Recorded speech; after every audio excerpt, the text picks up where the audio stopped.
Hey guys, welcome into another episode of the Wolverine Live Recruiting Show. I'm your host, Holland. Tonight is the Q&A section or session. Make sure to like this video and subscribe to our YouTube channel for free, and also subscribe to the Wolverine.com today for just $1 for 1 month. Today is National Signing Day, and even though it doesn't feel like it, there was a tiny bit of drama here at the end. But we still had a ton of coverage over at the Wolverine.com. And here on our YouTube channel, if you go back, we actually had our signee spotlight series, exclusive Q&As with the majority of the class. I believe it was around 20 to 25 of the guys did Q&As with us here on our YouTube channel. So you can go back and look at those signee spotlights and really get a feel for a lot of the guys in the class. I know I said I wasn't going to have a Q&A show today, but we actually had some things fall through from a travel standpoint. So I am doing the Q&A today on National Signing Day. So let's go ahead and start off with the first question. And it comes from John A. Schultz. And he says, EJ, give it to us straight. What's the likelihood that we keep a majority of these 24 recruits? If you had to set an over/under right now in the number of 24 recruiting losses, what would it be? So I think Sharon Moore's done a really good job of keeping everybody, signed with their national letter of intent. So for the recruits that haven't enrolled yet, they can basically opt out of their NLI at any time. For the recruits that have already enrolled early, like a Jaden Davis or a Blake Frazier, those guys would have to enter the transfer portal. And, with school already in session and it being February, I don't think many guys are going to enter the portal now. Probably would wait until the spring if they are going to enter it.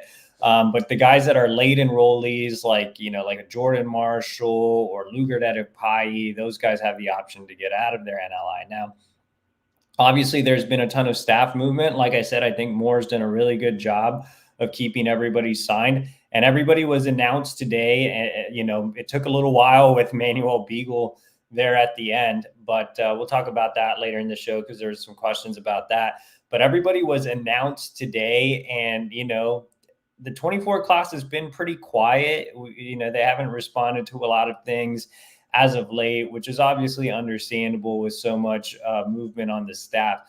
Even though all the guys were announced today, it doesn't mean Michigan is out of the woods yet. Obviously, like I said earlier, these guys can ask out of their NLI at any time. And, I'm not sure I could really put a number on it. It's more so the defensive guys that I would be monitoring, right? I mean, you lost Mike Elston, you lost Jesse Minter, you lost Dylan Roney, you lost Jay Harbaugh, you lost Chris Partridge during the season. So, that's everybody except Steve Klingscale. So that's tough. If you're a guy like a Devin Baxter or Lugard, I mean, your three primary recruiters, Mike Elston, Jesse Minter, and Dylan Roney, are all gone before you even step foot on campus.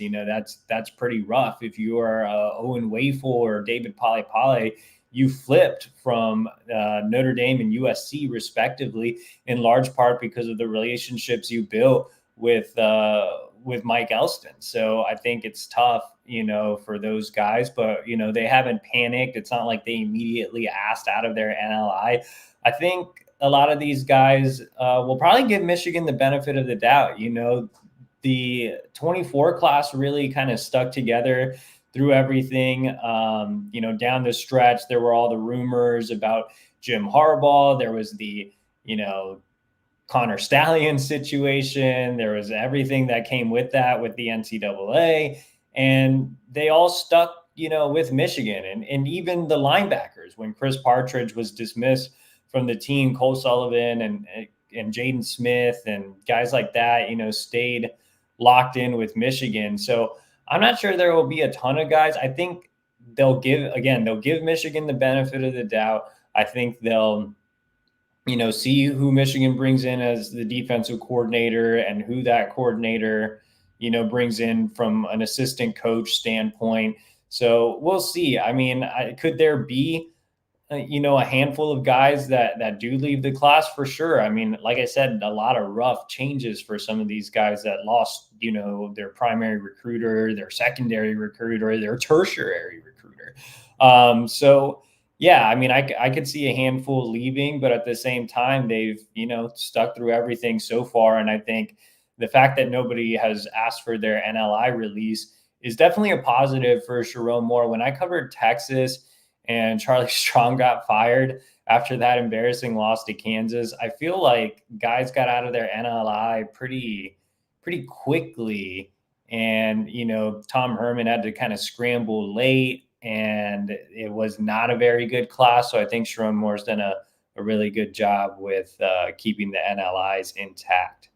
John A. Schultz says, if you could only keep your sight or your hearing, which one would you keep? Probably my sight, because then I could still watch movies with subtitles, and I could still drive, and I could still, kind of do my job a little bit. I guess I could at least watch football. So, yeah, I would definitely pick sight. I feel like, I don't really like talking to people in my personal life to begin with. So it'd be great to not hear anybody for, probably wouldn't be great after a while, but for a little while, it would be nice to not have to hear anybody. So I'm going to go out with keeping my sight. Tyson Smith says, do you feel right now that Jaden Davis do I feel right now that Jaden Davis is out of the top 100? Well, yeah, I mean, I do feel right in a sense, so the timeline of this happening was not even last November, the November before that. So November of 2022, I had seen Jaden Davis in a game 2 or 3 times, and I had seen him in 7-on-7 that summer. So after I saw him in 7-on-7 that summer, I thought he was really good. I thought he had all the tools to be, what he was billed to be at the time, which was, a top 50 level recruit. I thought he was going to be, this big time star. And then I, watched him over the course of those 2 or 3 games in the fall and just watching tape and things of that nature. And you didn't really see progression. And I was like, all right, maybe I jumped the gun a little bit with this guy. Maybe he peaked a little bit, too early. And so, the only thing I said was, I don't think Jaden Davis is a 5-star. He's probably not a top 100 recruit, right? I didn't say this guy's a 3-star. I didn't say this guy sucks. I didn't say this guy's not going to, win some games at Michigan. I just said, I don't think he's a 5-star. I don't think he's a top 100 recruit.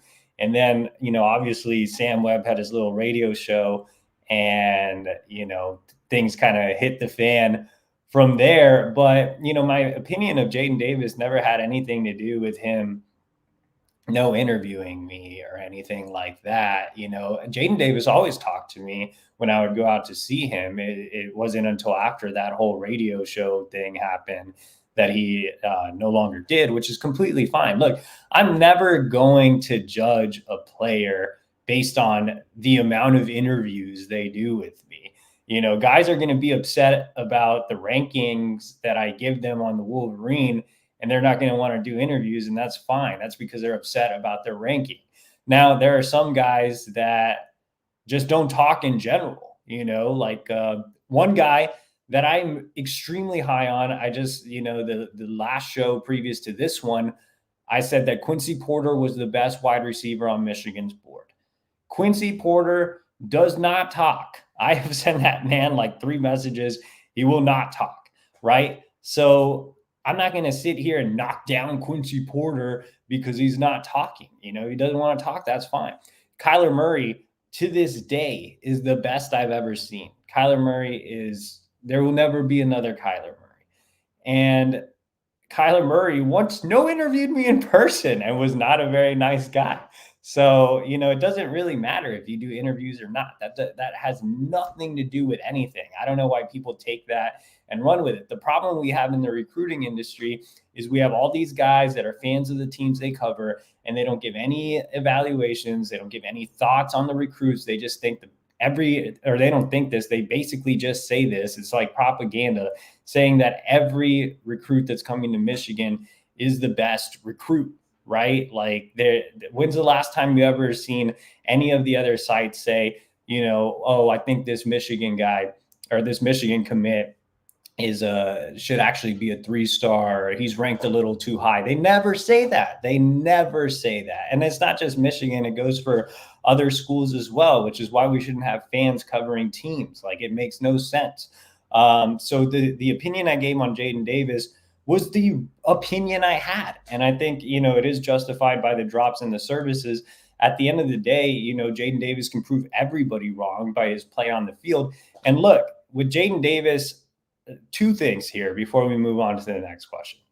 One, with Jaden Davis, I am not saying that he's not a good player, right? Just because you're not a 5-star top 100 guy does not mean that you're not a good player.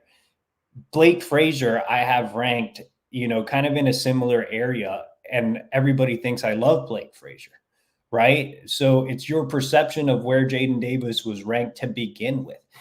Jaden Davis does a lot of good things. He's accurate short to intermediate. He processes really well. He's a great student of the game. He's probably the best pure passer on Michigan's roster right now. I even said earlier that I wouldn't be surprised if Jaden Davis plays early. Like, the quarterback room's not that impressive, and he's a really safe take.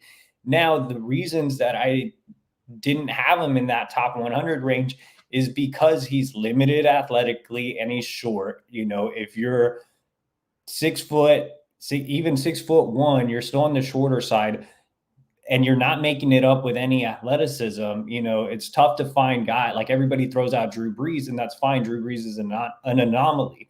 But you look at other shorter quarterbacks like Kyler Murray, who, like I just said, was the best I've ever seen. He's a guy that's an absolute dynamic runner. And then you look at guys like Bryce Young, who rushed for more than 1,000 yards in high school. Bryce wasn't like a crazy runner like Kyler was, but his ability to create in and out of the pocket, his escapability was terrific. Same thing with JJ. JJ was awesome at escaping pressure and just making things happen with his legs. He wasn't a true dual threat guy. He wasn't running the read option in high school. He ran a little bit in Michigan, I guess, but the escapability, the athleticism to do certain things in and around the pocket. If you're a shorter quarterback, you kind of need that, right? Unless you're Drew Brees. So again, I think you can't just point to an anomaly and use it as the rule. So that, again, doesn't mean that Jaden Davis can't be really good. All the things I mentioned, I think he can be really good. I think he can win a lot of games because he's a great fit for Michigan's pro style scheme. Like I said, the accuracy, short to intermediate, the mental processing, the leadership, is all there. He has a lot of quality traits. He just doesn't have those elite traits that would make him an elite prospect. And that's fine. There's no one thing that makes up for being a shorter, non-mobile quarterback. He doesn't have, this gigantic arm either to toss it down the field. He's very capable of making some elite throws. He is a little more athletic than Cade McNamara. I think he can have, a really good career at Michigan and potentially play early, but that doesn't mean that he's a 5-star top 100 player, and that should be okay. You guys cannot get angry with me when I'm banging the drum for guys like Mason Graham and Kenneth Grant and saying these guys are really underrated and deserve rankings bumps, and then turn around and be upset because I'm not super high on Jaden Davis. Like, it just doesn't work that way, man. Like, I'm just giving you an unbiased view of Michigan recruiting. That's my job. I'm not here to be a fan like you guys and ask me questions. I'm here to answer your questions and give you real opinions. I'm not here to be a mouthpiece for the program and say every Michigan signee is amazing. Again, I'm here to give you honest evaluations and report. And that's how it should be across the industry. And that's the biggest problem we have in the recruiting industry, is that every single person, it seems, is the fan of the team they cover, and it shouldn't be that way. All right, let's go down to Manuel Beagle. So Michigan announced all of its signees. And remember, all of these guys had already signed their NLI back in December during the first signing period, including Manuel Beagle. So they announced all their signees, and the only guy that was missing was Manuel Beagle. I did some asking around, and it seemed like there was some hesitancy on his side. Things got done, though. He was announced a little later than the other signees, so he is still part of the class, for now, and hopefully, moving forward he is, because I think Beagle has a lot of upside and a really good kid as well. I think Michigan's a really, really good fit for him. But going back to what we talked about earlier with John's question is, you look at the Michigan defensive signees and there are a lot of question marks. Well, for Beagle, he's a guy that committed to Michigan extremely early, in large part because of Mike Elston. Remember, Mike Elston decided to offer him at a camp and took his commitment basically right away. So, I think that Mike Elston leaving definitely had an impact on him, maybe gave him some second thoughts, and, decided to be announced today. But I think, Sharon Moore and whoever the new defensive coordinator will still need to continue to work, not just on Beagle, but a lot of these defensive guys, like I said, Luger Adekpayi, Devin Baxter, guys that lost their primary and secondary recruiters. But yeah, I mean, nothing too crazy with Beagle, just a little drama there being a delayed announcement on the Michigan side. But, I think that, I think keeping him in the class is great. Obviously, I think, like I said earlier, Sharon Moore's done a really nice job of making sure everybody stays with their NLI and, at least gives Michigan the chance to make the right hires for the replacements for the assistants that have left. Tyson's back with another one. He says, do you think that Jordan Marshall is the best recruit in the class? Yeah, I have Marshall graded as the highest recruit. I know he dropped a little bit. I actually dropped him a tiny bit as well. I think I had him like top 50 to 75 player, and I ended him top 75 to 100, but I still have him as a top 100 recruit. He is my only top 100 recruit in Michigan's class. And for the On3 industry ranking, which combines all four of the major services, he is also the only top 100 recruit. With Jordan Marshall, he's a great between the tackles runner. I think that he can have a Blake Corum-like career at Michigan. Donovan Edwards and Khalil Mullings are coming back, but I wouldn't be surprised if Marshall gets some time right away. I also think that, once those guys are gone, he is going to be the bell cow back for the Wolverines. I know that Marshall got knocked for not being super explosive this year. His yards per carry weren't crazy high, but if you watch some of those analytic films, which are really useful, he hit some really impressive mile per hours. His junior to senior year, sophomore to junior track times improved. So this past year, his track times improved. I think his speed has gotten better on the game field as well, as evidenced by those mile per hour analytic tapes. And, he showed a little elusiveness. He showed the ability to catch the ball out of the backfield as well. So I think Jordan Marshall is going to be just fine. I'm not really concerned about the explosiveness, aspect that people are knocking him for. I still have him as a top 100 player. And I think he's going to be, multi-year starter at Michigan and, one of the next, really, really good running backs at Michigan. So let's go down to Bluntman. And he just says, how did we do?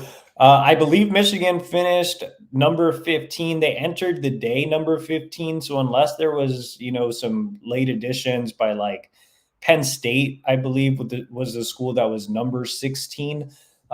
Michigan will have finished with a top 15 class barely, but they did make the top 15.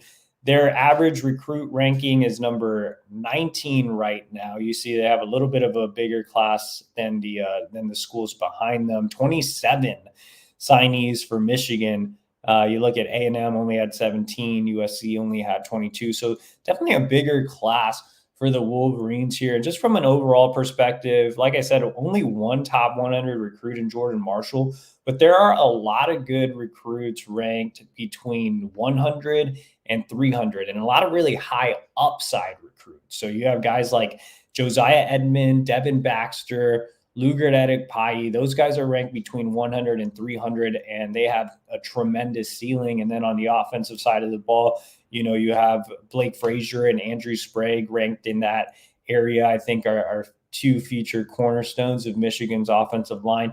And then some really good, hidden gems, as not necessarily hidden gems, but just really underrated gems in the 3-star categories, guys like David Pale and Owen Wafel, I think, are really, really good finds there.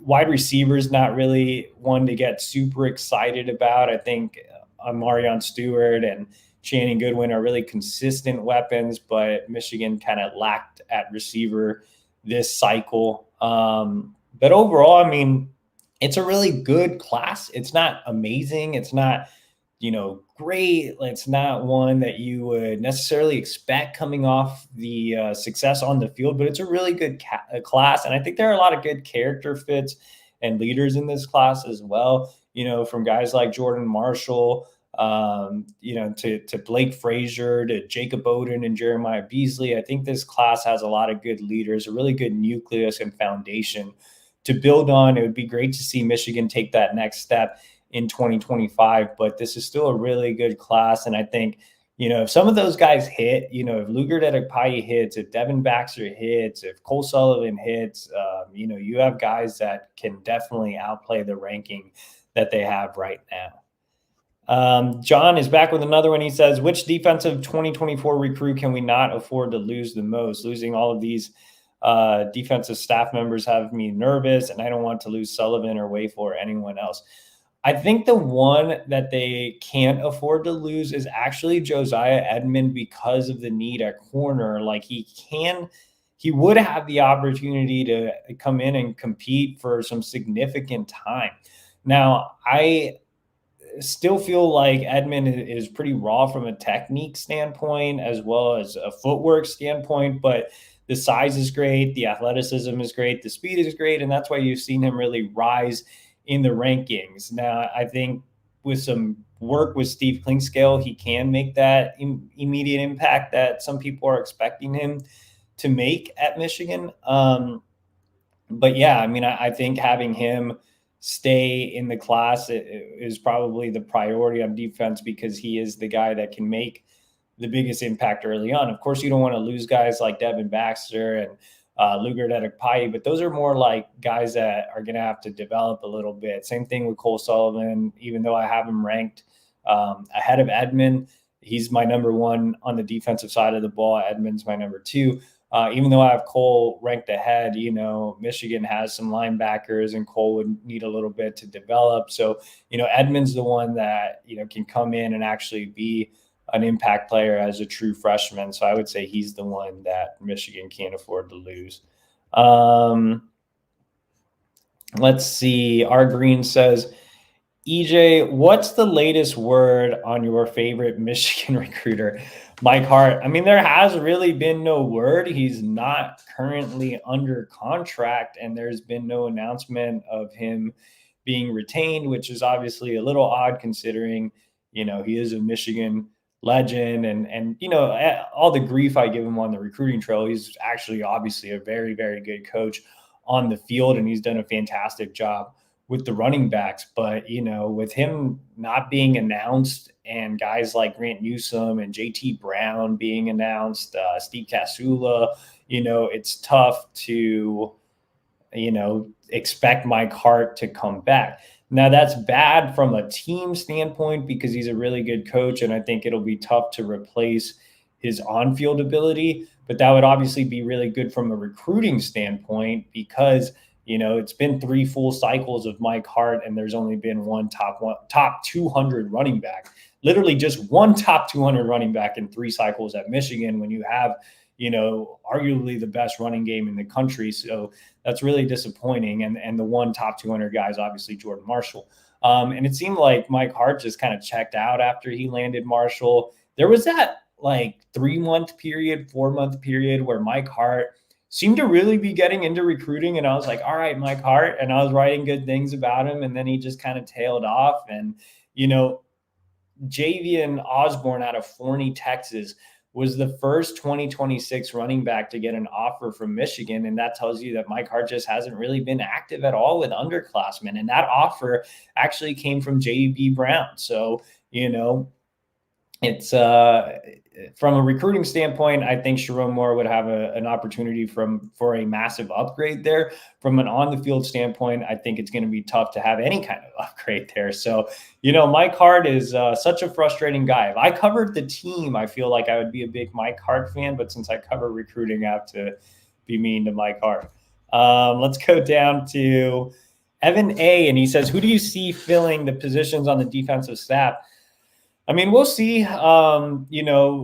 Obviously Cullen is the favorite for the defensive coordinator job. And, it seems like there's even more buzz on that tonight. As far as the position coaches, I think JB Brown, obviously being promoted to full-time special teams coach, I feel like he's going to have to coach another position, right? You can't just have one of your on-field guys only do special teams.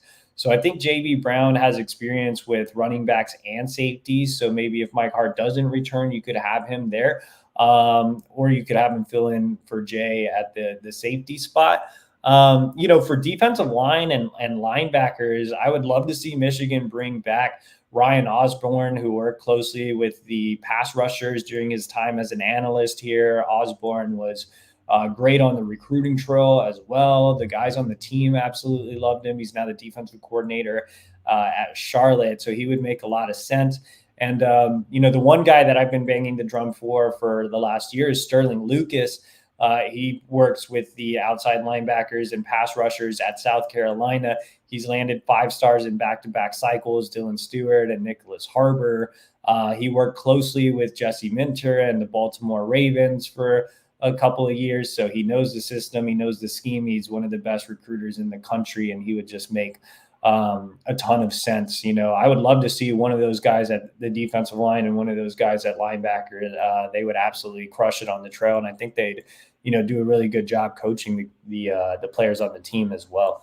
John A. Schultz says, I know it's a 2024 centric show because of signing day. And remember, guys, we only have a few minutes left on the show. So if you have a question, make sure to ask it in the comment box below. But John A. Schultz says, I know it's a 2024 centric class or centric show because of signing day, but how are our chances with keeping Carter Smith? I love his upside, but high-ranked quarterbacks from Florida scare me. NIL deals will come his way.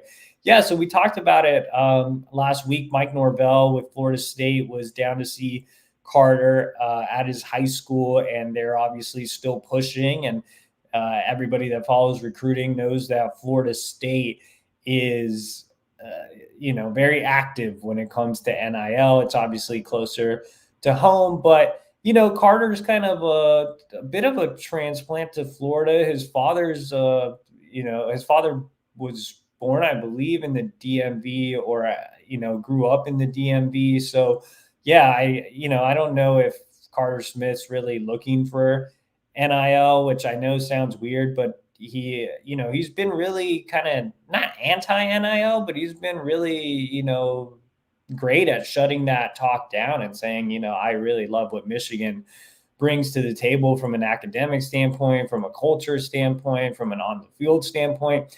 And I think it was great that Sharon Moore had a chance to visit him on Thursday, I believe. He was there late last week. And I'm told that went really well. His father sent me a few texts and told me that the meeting with Sharon Moore was great. Quarterbacks coach Kirk Campbell visited him twice in January. And, Kirk Campbell being promoted to OC was definitely exciting for Carter. He sent me a text about it and was fired up about Campbell. And, with Sharon being the head coach and Kirk Campbell being promoted to OC and still working with the quarterbacks, I think Carter's completely fine with the situation at Michigan. He's told me as much. His father's told me as much. So I think they're really comfortable with Sharon Moore being the head coach and Kirk Campbell being the offensive coordinator. So I'm not really worried at all. I think Carter, I believe Carter. I think he's being genuine. I believe his dad as well. I think they're genuine, honest people, and they've been, really great to interact in the process so far. Let's go back down to John A. Schultz. And I think this is the last question, unless you guys are going to sneak some in. And John A. Schultz says, EJ, what is the weirdest anecdote you have about those weirdo Notre Dame fans? The weirdest anecdote I have about them, I don't know, man. I mean, they're just weird in general. Like, you can go into my mentions and see all the weird comments. There is one Notre Dame fan that's especially creepy. His name's like Ryan Trufant or something. And he works at State Farm. They told me he'd give me like an insurance deal. But Ryan Trufant, like, basically tags me in everything Notre Dame related and says that I reported something that I didn't. So he'll be like, Notre Dame lands X, Y, and Z recruit. EJ said he was going to Michigan. It was a 5-star or something. And it's just like completely untrue. So Ryan Trufant's just really, really crazy. There's also another guy, like, I know these guys by name at this point because they're in my mentions so much. There's another guy named Javier Hernandez who, like, just gets in my mentions and he just drops F bombs and he's like crazy, man. I feel like he's going to try to like track me down and kill me. There's another guy named Robbie Albright. It's crazy. I know all these guys like full names. There's another guy named Robbie Albright who had like a podcast, and I went on his podcast one time. He said I did a good job on it, but now he hates me even though I went on the podcast. So yeah, I just like, it's supposed to be fun, right? Covering recruiting is supposed to be fun. So I try to make it fun. It's never really personal. And even like I said earlier with the Jaden Davis stuff, it's not that it's personal. It just annoys me that, people would think that I don't have any integrity and that I'm basing, my own evaluations off of interviews and everything. Like, I play around on social media a lot. I make things fun. I'm combative with other fan bases and things of that nature. But when it comes to, giving you guys evaluations and information, I obviously take that really seriously. And I'm trying to give you an impartial point of view, which you can't really get in this market or in this industry a lot because, like I said, most people that cover the teams they cover are fans, and it shouldn't be that way. And if you're a Michigan fan, why would you want recruiting information and evaluations from a fan? If you're getting recruiting evaluations from John A. Schultz, he's just going to tell you that everybody's great. No offense, John. If you're getting it from a guy named Blue Sam, you're getting, propaganda basically. So you guys should, enjoy the evaluations that are actually, and I might be right on some of them. I might be wrong on some of them. I can say that I was right on Kenneth Grant and Mason Graham, but I can say I was wrong on some other guys. I was wrong on Darius Clemens. I had him ranked super high. He just transferred out. So, I'm going to be right. I'm going to be wrong, but I'm always going to be honest with you guys with the information and with the evaluations. And I hope most of you guys appreciate that, as opposed to being upset because I don't have, all the signees ranked as the greatest thing since sliced bread. Let's see. It looks like we have a few more comments. R Green says, thank you for your willingness to do these weekly shows. Yes, for sure. Always here to do the weekly shows. And last question comes from Boy Howdy, and he says, any chance Elston or Bernie, I guess that's Ben Herbert, returns to Michigan in the next year or two? No, I mean, I would expect it for Jim Harbaugh to be, with the Chargers for the long haul. And obviously they committed to joining his staff for a reason. So I think they're going to want to stick, with Harbaugh in the NFL. And, they made that decision. And, shout out to all those guys. It was great interacting with Mike Elston, and Jesse Minter especially was awesome to talk to whenever I would see him out on the recruiting trail and things of that nature. I think Jay Harbaugh is going to be missed as well, just with his evaluations and, being a master of obscure areas, recruiting in Idaho and to Arkansas and weird places like that. So yeah, I'm going to miss some of these guys. So, we'll see. And it looks like Boy Howdy snuck in one more question. He says, Andy Staples says it's ridiculous for anyone to expect fans to pay for players. What do you say? Yeah, I mean, I guess, if you do have fans that happen to be rich, and have some money to play around with, all power to you. Whatever you do with your money is your business. But yeah, I think, at the end of the day, Michigan is not really going to take that route either way. Like the thing I see Michigan potentially doing is what Harbaugh has wanted to do all along, and that's have more of a base salary model, take care of the guys on the team, use NIL for roster retention, and transfer portal, and have something concrete to sell to the high school recruits as well. That's the route I see Michigan going. Now, I know that all collectives, including Michigan's collectives, do some like crowdsourcing, I guess. I'm not sure if that's the right word for it, where fans donate. But I feel like if you're a fan and you're donating money, like if I were a fan and I were donating money, right? Or like I'm an SMU alum. If I wanted to give back to SMU, which they already, try to get me to donate gifts all the time, and I don't want to. But, if I were this hardcore SMU fan and I had a ton of money, I would want to know where my money's going to. Like, I don't want to just blindly give it to the collective so they can use it to give money to walk-ons. I want to give SMU money so they can go and land a 5-star recruit.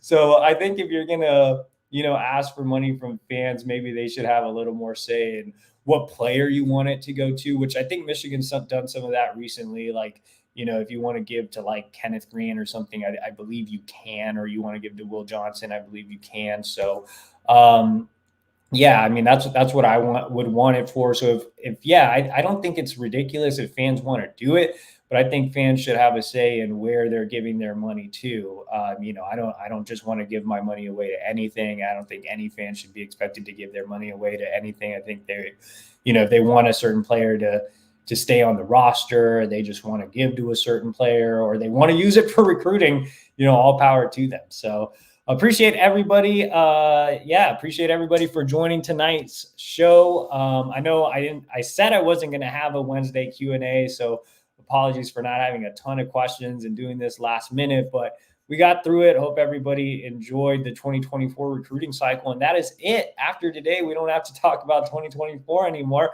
because we'll be locked in on 2025. So make sure to subscribe to thewolverine.com for $1 for 1 month. Make sure to like this video and subscribe to our YouTube channel for free.